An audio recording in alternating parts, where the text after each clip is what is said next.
Brachot feuille 13, nous sommes à la dernière ligne de la feuille 12. Nous avons vu la Braïta qui disait qu'au temps messianique, on rappellera toujours la sortie d'Égypte, même si ce sera secondaire par rapport à la délivrance finale. Alors la Braïta continue en disant qu'on trouve la même chose concernant Jacob, puisque l'Éternel lui a dit « Ton nom ne sera plus Jacob, mais Israël sera ton nom ».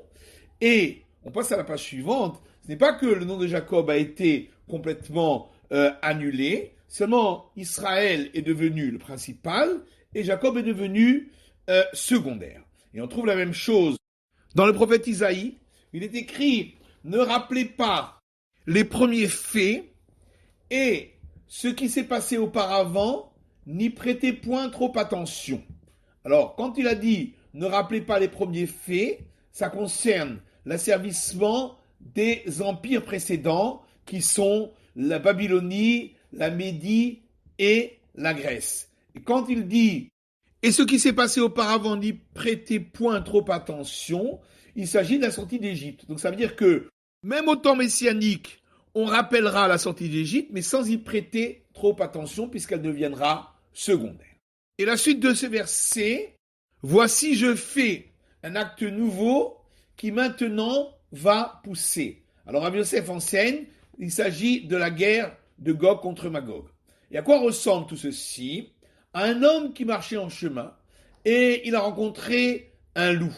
Il en a été sauvé. Alors il racontait l'histoire du loup. Ensuite il a rencontré un lion, il en a été sauvé et il racontait l'histoire du lion. Puis il a rencontré un serpent et il en a été sauvé. Il a oublié les deux premiers faits et il ne rapportait plus que l'histoire du serpent. De même pour Israël, les dernières souffrances lui font oublier les souffrances précédentes. La Gemara rapporte le verset suivant dans les chroniques, Avram, c'est Avraham. Pourquoi? Au départ, on l'a appelé Avram parce qu'il était le père de Ram, ça veut dire Aram. Et par la suite, on l'a appelé Avraham. Il a été le père de Ham, qui veut dire la multitude, père de tout le monde entier. Sarai, c'est Sarah, c'est la suite du verset. Au départ, on l'a appelée Sarai parce que ça veut dire ma princesse. C'était la princesse uniquement du peuple d'Israël. À la fin, elle est devenue Sarah, la princesse de tout le monde entier. Bar Kapara enseigne dans une braïta. Tout celui qui appelle Avraham, transgresse un commandement positif, puisqu'il est écrit « ton nom sera Avraham ». Rabbi Eliezer dit « il transgresse également un commandement négatif, puisqu'il est écrit « et ton nom ne sera plus Avram ». Alors la Gemara dit « alors à ce moment-là, celui qui appelle Sarah, Sarai, lui aussi on devrait dire la même chose ». Alors la Gemara dit « là-bas, le Saint béni soit-il l'a dit à Avraham, ta femme Sarai, tu ne l'appelleras plus par son nom Sarai, mais ce sera Sarah son nom. Mais c'était uniquement pour Avraham qui ne pouvait plus l'appeler ainsi. Alors la Gemara ici c'est ainsi, celui qui appelle Yaakov, Yaakov, lui aussi devrait enfreindre un interdit. La Gemara dit non, parce que là-bas le verset lui-même l'a appelé par la suite encore Yaakov, comme il est écrit, et le Tout-Puissant s'est adressé à Israël dans une vision nocturne, et lui a dit Yaakov, Yaakov. Rabbi Yosef bar Ravin objecte, et certains disent Rabbi Yosef bar Zevida. Pourtant, il est écrit un verset dans Néhémie, tu es l'Éternel, le Dieu Tout-Puissant, qui a choisi Avram. Donc on voit qu'il l'a appelé Avram. Alors il répond là-bas, le prophète fait les éloges de Dieu dans l'ordre chronologique, et c'est pourquoi il rappelle ce nom de Avram, puisque c'est ainsi qu'il s'appelait au départ. On passe à la prochaine Mishnah, donc deuxième chapitre de notre traité. La Mishnah dit, celui qui était en train de lire dans la Torah et est arrivé le moment de réciter le schéma et il a lu le schéma. Si il a eu l'intention, il est quitte. On verra, Agmar expliquera.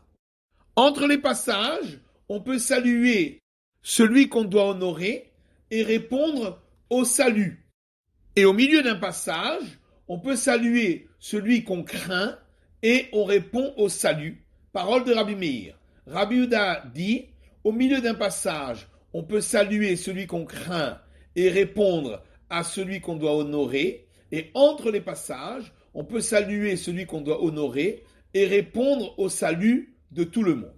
Alors, qu'est-ce qu'on appelle entre les passages? C'est entre la première bénédiction avant le schéma et la deuxième, entre la deuxième et le premier passage du schéma, entre le premier passage du schéma et le deuxième qui commence par Vayayim Shamoa, entre le passage de Vayayim Shamoa et le troisième passage du schéma qui commence par Vayomer, et entre le passage de Vayomer et Emet Veyativ, qui est la bénédiction qui suit le schéma. Rabbi Yehuda dit, entre Vayomer et Emet Veyativ, on n'a pas le droit de s'interrompre. Rabbi Yoshua ben Korcha dit, pourquoi le premier passage du schéma, on doit le lire avant le deuxième qui commence par les mots Vayem Shomoa. C'est pour recevoir sur soi le joug divin en disant l'Éternel est notre Dieu, l'Éternel est un, d'abord en premier, et ensuite recevoir sur soi le joug des commandements, comme il est dit, et ce sera si tu écoutes tous mes commandements. Et pourquoi le deuxième passage Vayem Shomoa, on doit le lire avant le troisième passage qui commence par Vayomer? Parce que le passage Vayem Shomoa concerne toutes les mitzvot, donc s'applique et au jour et à la nuit, alors que le passage de Vayomer, il n'y a que la mitzvah des tzitzit qui, elle, ne s'applique que le jour. La Gemara dit, on voit de cette Mishnah, puisqu'elle dit que s'il a eu l'intention de se rendre quitte, il est quitte, on voit de là que pour accomplir une mitzvah, il faut avoir l'intention de l'accomplir. Et la Gemara dit, il n'y a pas de preuve d'ici. On peut dire que qu'est-ce que ça veut dire, il a eu l'intention? Ça veut dire qu'il a eu l'intention de lire le schéma. Ah, la Gemara dit, pourtant, il était en train de lire, justement. La Gemara dit, on parle de quelqu'un qui était en train de lire simplement pour corriger le rouleau de la Torah, et donc s'il n'a pas eu l'intention de lire le schéma, peut-être qu'il ne l'a pas lu vraiment correctement. La Gemara rapporte une braïta qui dit, la récitation du schéma doit être dite comme c'est écrit, donc en hébreu. Ça, c'est l'avis de Rébi. D'après les sages, on peut la réciter en toutes les langues. Quelle est la raison de Rébi? C'est parce que il est écrit dans le verset, dans le schéma, et ils seront. De là, on apprend, puisqu'il y a un verbe d'état, qu'on doit les lire exactement comme ils sont écrits, donc en hébreu. Alors que les sages, eux, ils disent qu'on peut lire dans toutes les langues, puisque le verset dit schéma, qui veut dire écoute, mais qui veut dire aussi comprend. Donc, on peut le réciter dans toutes les langues qu'on comprend. Et pour Rébi, qu'est-ce qu'il fait de ce terme schéma? Là, il en a besoin pour nous dire que on doit entendre à ses oreilles ce qu'on prononce avec sa bouche. Alors que les sages pensent comme celui qui dit que même s'il n'a pas entendu à ses oreilles, il est quitte. Maintenant, d'après les sages, que font-ils du mot ils seront? Ils en ont besoin pour nous apprendre qu'on n'a pas le droit de réciter les versets du schéma dans le désordre. Et Rébi, d'où il apprend cela? Il l'apprend parce que c'est marqué les paroles, alors qu'on aurait pu dire paroles. Et les sages, eux, considèrent que le fait que c'est marqué les paroles, il n'y a rien à en déduire de particulier. Et la Gemara dit, puisque Rébi a besoin d'un mot particulier pour nous dire que le schéma doit être récité en hébreu, ça veut dire que le reste de la Torah peut être lu en toute langue. Et la Gemara répond, c'est pas une preuve. Peut-être que même le reste de la Torah n'est lu qu'en hébreu. Et pourquoi ici on a besoin d'un mot particulier, ils seront? C'est parce que d'un autre côté c'est marqué le mot schéma, où on aurait pu croire que l'essentiel c'est de comprendre. C'est pourquoi on vient nous dire non, on doit le lire lui aussi en hébreu. Et la Gemara dit, puisque les sages ils ont besoin d'un mot pour nous apprendre que on peut dire le schéma dans toutes les langues, ça veut dire que le reste de la Torah doit être lu uniquement en hébreu. Et la Gemara dit non, il n'y a pas de preuve d'ici, parce qu'on peut dire qu'en vérité le reste de la Torah aussi peut être dit en toutes les langues. Et pourquoi on a besoin ici d'un mot particulier? Parce qu'on aurait pu croire, étant donné que c'est marqué le terme Ve'ayu, ils seront, donc ici il faudrait absolument le dire en hébreu. C'est pour ça qu'on a le mot schéma, comprend, pour nous dire que l'essentiel c'est qu'on comprenne la langue. La Gemara rapporte une autre braïta qui dit donc, c'est marqué ils seront, ces paroles-là.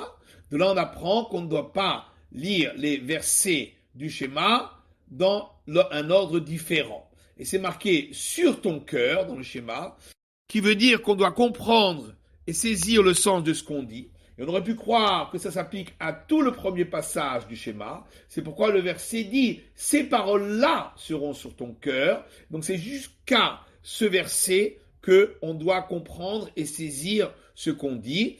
À la suite du passage, il faut simplement le réciter et on n'a pas besoin d'en saisir le sens. C'est les paroles de Rabbi Eliezer. Et Rabbi Akiva lui dit, et on tourne la page, pourtant, il est écrit dans ce passage, et ces paroles-là que je t'ordonne aujourd'hui sont sur ton cœur. De là, on apprend que tout le passage doit être dit en saisissant le sens de ce qu'on récite. Rabbi Yochanan dit au nom de Rabbi Yochanan, la règle de conduite suit l'avis de Rabbi Akiva. Et il y en a qui rapportent cet enseignement de Rabbi Yochanan à la braïta suivante qui dit « Celui qui récite le schéma doit saisir dans son cœur le sens de ce qu'il récite. » Et ça s'applique donc aux deux premiers passages du schéma, puisque dans les deux, c'est marqué « sur ton cœur ». Rabbi Acha, au nom de Rabbi Uda, dit, à partir du moment où il a saisi dans son cœur le sens de ce qu'il a récité pour le premier passage, il n'a plus besoin pour le passage suivant. Et Rabbi Yochanan dit au nom de Rabbi Yochanan que la règle de conduite suit cet avis de Rabbi Acha, dit au nom de Rabbi Yuda. Autre braïta, c'est écrit « ils seront », ces paroles-là. On apprend de là qu'on n'a pas le droit de réciter les versets du schéma dans un ordre différent, et c'est écrit sur ton cœur. Rabbi Zutra Omer, jusque-là, il y a l'obligation de saisir le sens. À partir de là, il y a l'obligation de réciter. Rabbi Yoshia dit, jusque-là, il y a l'obligation de réciter. À partir de là, il y a l'obligation de saisir dans son cœur. La Gemara demande, d'après l'avis de Rabbi Yoshia, pourquoi à partir de là, il y a l'obligation de réciter? Parce qu'il est écrit dans le deuxième passage, d'en parler. Mais ici aussi, pour le premier passage, il est écrit « et tu parleras d'elle ». Alors, Gemara répond que Rabbi Yoshia dit la chose suivante. Jusque-là, pour le premier passage, il y a l'obligation de saisir le sens et de réciter. Mais à partir de là, pour le deuxième passage, il n'y a que l'obligation de réciter, mais pas de saisir le sens. Et la Gemara dit, mais pourquoi pour le premier passage, il y a l'obligation de saisir le sens? Parce que c'est écrit sur ton cœur. Mais alors, pour le deuxième passage aussi, c'est écrit sur votre cœur d'en parler. Et la Gemara répond, là-bas, on parle des tfilines. Comme dit Rabbi Yitzhak, c'est marqué donc dans le deuxième passage, et vous placerez ces paroles-là sur votre cœur. De là, on apprend que les tfilines qu'on place sur le bras doivent être placées en face du cœur. Alors, on reprend l'enseignement de Rabbi Yoshia qui dit, jusque-là, pour le premier passage, il y a l'obligation de réciter. Ensuite, pour le deuxième passage, c'est obligation de saisir le sens. Alors, comment ça se fait que pour le deuxième passage, il y a l'obligation de saisir le sens parce que c'est écrit sur votre cœur, mais dans le premier passage aussi, c'est marqué sur ton cœur. Alors, la Gemara dit non, en vérité, ce qu'il veut dire, c'est que pour le premier passage, il y a l'obligation de réciter et de saisir le sens. Pour le deuxième passage, il y a une obligation de saisir le sens, mais pas de réciter. La Gemara demande, mais pourquoi pour le premier passage, y a-t-il une obligation de réciter et de saisir le sens? Parce qu'il est écrit sur votre cœur, et vous en parlerez. Alors, dans le deuxième passage aussi, c'est écrit sur votre cœur pour en parler. La Gemara dit, là-bas, dans le deuxième passage, on parle des paroles de Torah, pas du schéma, puisque il est écrit, vous les enseignerez à vos enfants, et la Torah veut nous dire, enseignez à vos enfants la Torah, afin que eux-mêmes puissent la réciter et l'étudier par la suite. Il y a une braïta qui dit, écoute Israël, l'Éternel est notre Dieu, l'Éternel est un, et c'est jusque-là qu'il faut saisir le sens des mots avec son cœur, dit Rabbi Meir. Et Rava dit, la règle de conduite suit l'avis de Rabbi Meir. Il y a une braïta au nom de Sumkous qui dit, tout celui qui récite longuement le mot Echad, un, on lui rallongera ses jours et ses années. Rav Acha bar Yaakov dit, et il faut réciter longuement le Dalet du mot Echad. Et Rav Ashi dit, il ne faut pas avaler le Het du mot Echad. Rabbi Amiya était assis devant Rabbi Chia bar Abba, et il a vu qu'il restait très longtemps sur ce mot Echad. Il lui a dit, à partir du moment où tu as pensé à faire régner Dieu en haut, en bas et aux quatre directions du ciel, tu n'as pas besoin d'en rajouter. Rav Natan bar Maoukva dit au nom de Rav Yuda, c'est écrit donc dans le passage du schéma sur ton cœur, donc ça doit être dit sans se déplacer pour pouvoir bien y réfléchir. Et la Gemara dit, quoi, c'est seulement ces mots sur ton cœur? La Gemara répond non, jusqu'à ces mots sur ton cœur, ça doit être dit sans se déplacer, par la suite on peut se déplacer. Rabbi Yochanan dit, c'est tout le premier passage du schéma qui doit être dit sans se déplacer. Et Rabbi Yochanan suit son avis, puisque Rabbi Bachana a rapporté au nom de Rabbi Yochanan que on suit l'avis de Rabbi Acha au nom de Rabbi Yuda qui dit que on doit penser au sens des mots pour tout le premier passage du schéma.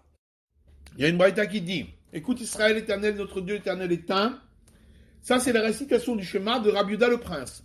Rav a demandé à Rabbi Chia, j'ai jamais vu que notre maître Rébi, donc Rabbi Yuda le prince, ait reçu sur lui la royauté divine en récitant le schéma. Et il lui a répondu, toi qui es fils de grand, au moment où Rébi passait la main sur son visage, et c'est à ce moment-là qu'il recevait sur lui le joug de la royauté divine en récitant le schéma.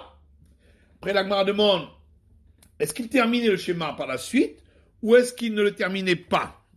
Bar Kapara dit, il ne terminait pas, et Rabbi Shimon Berebi dit, il le terminait. Et Bar Kapara a dit à Rabbi Shimon Berebi, d'après mon explication, qui dit que Rébi ne reprenait pas le schéma par la suite, c'est pourquoi Rébi cherchait toujours à un enseignement où on parle de la sortie d'Égypte pour pouvoir la mentionner. Mais d'après toi qui dit que de toute façon, il terminait les passages par la suite, pourquoi il cherchait toujours un passage à enseigner où on mentionne la sortie d'Égypte? Il répond parce qu'il voulait le réciter lorsque on est encore pendant le moment où on peut réciter le schéma. Rabbi la fils de Rav Shmuel Bar Martha dit au nom de Rav, si quelqu'un a récité le verset « Écoute Israël éternel, notre Dieu éternel est un » et par la suite il s'est assoupi et le reste il l'a dit sans penser à ce qu'il prononce, il est quitte puisqu'on a vu qu'on suit l'avis de Rabbi Meir. Et Rav Nachman a dit à son serviteur Darou, pour le premier verset du schéma, tu dois me faire souffrir pour ne pas que je somnole, mais pour le reste, tu n'as pas besoin. Et Rabbi Yosef a dit à Rabbi Yosef, le fils de Rabba, ton père, comment faisait-il? Il lui a dit, pour le premier verset, il se faisait souffrir pour ne pas s'endormir, ne pas somnoler. Mais pour la suite, il pouvait le dire en somnolant. Rabbi Yosef dit, celui qui est allongé sur le dos ne doit pas réciter le schéma. La Gemara dit quoi? C'est uniquement réciter le schéma qui est interdit, mais est-ce que s'allonger sur le dos, c'est permis? Pourtant, Rabbi Yoshua ben Lévi maudissait celui qui dormait allongé sur le dos, car ça pouvait l'amener à se toucher et avoir une excitation. Et la Gemara répond, pour dormir, s'il est sur le dos et légèrement incliné sur le côté, c'est bon. Mais pour lire le schéma, même s'il est légèrement incliné sur le côté, c'est interdit. La Gemara demande pourtant Rabbi Yochanan, il s'inclinait légèrement sur le côté et récitait le schéma. La Gemara dit Rabbi Yochanan c'est différent, parce que comme il était très gros, il ne pouvait pas rester allongé complètement sur le côté. Puis la Gemara rapporte la suite de la Mishnah qui dit que lorsqu'on est entre les passages, on peut saluer celui à qui l'on doit du respect et répondre au salut. La Gemara dit répondre au salut de qui? Si c'est répondre au salut de celui à qui on doit du respect, alors c'est évident. Si déjà on peut le saluer, à plus forte raison qu'on a le droit de répondre à son salut.